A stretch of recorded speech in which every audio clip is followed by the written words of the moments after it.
जाऊ दे रे, थोडंसं कमवतोस काही हरकत नाही, पैसा नसला तरी चालेल, पण तू हवास, तुझं प्रेम हवं. असं म्हणणाऱ्या या जगामध्ये खरंच माणसाला एवढी किंमत आहे की माणसापेक्षा जास्त पैशाला? तेच आपण आजच्या व्हिडिओमध्ये बघणार आहोत. पण त्याआधी जर चॅनलला तुम्ही सबस्क्राईब केलं नसेल तर चॅनलला सबस्क्राईब करून बेल आयकॉन ऑलवर सेट करायला विसरू नका. चला वेळ न घालवता लगेच व्हिडिओला सुरुवात करूयात. एकदा बाजारामध्ये लोक भाजीपाला खरेदी करत होते. त्यात एक म्हातारी आजी तिच्या नातवाला शोधत होती. तिने बऱ्याच लोकांना विचारलं की तुम्ही याला बघितलं का? काही लोक म्हणाले नाही, आम्ही नाही बघितलं, दुसऱ्यांना विचारा. तर काही लोकांनी तिला इग्नोर केलं, तिच्याकडे दुर्लक्ष केलं. तरीही ती आजी त्या मुलाला शोधत होती, पण तिला कोणीही तिच्यासाठी मदत केली नाही. हे आहे माणसाची किंमत.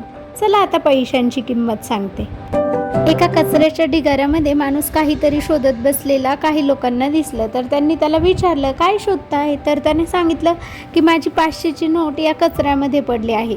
त्याच्यासोबतही ते लोक शोधायला निघालेत. त्याचबरोबर जे येईल ते त्या माणसासोबत शोधत बसलं होतं. तर थोडक्यात सांगण्याचा अर्थ एवढाच आहे, त्या आजीला कोणी त्या नातवाला शोधायची मदत नाही केली, पण ह्या माणसाला पैसे शोधण्यासाठी बरेच जण मदत करत होते. कारण पैसे सापडले तर आपला फायदा होणार आहे असं सगळ्यांना वाटत होतं. पण तो नातवाला शोधून कुणाचाही फायदा होणार नाही म्हणून कुणीही त्या आजीची मदत केली नाही. माझ्या सांगण्याचं तात्पर्य काय आहे हे तुमच्या लक्षात नक्कीच आलं असेल. ह्या जगात पैशापेक्षा माणसाला किंमत मुळीच नाही आहे. किंमत ह्या जगात आहे ती पैशाला. जर तुम्ही काही कमवत असाल तर 4 लोक तुमच्याकडे आदराने बघतील, तुमच्याशी बोलतील. पण तुम्ही बेरोजगार भिकारी असेल तर लोक तुम्हाला इथून जा, इथून निघ असंच म्हणतील. तर तुम्ही ठरवा, तुमच्या आयुष्यात माणूस इम्पॉर्टंट आहे की पैसा? मला कमेंट्समध्ये सांगायला विसरू नका.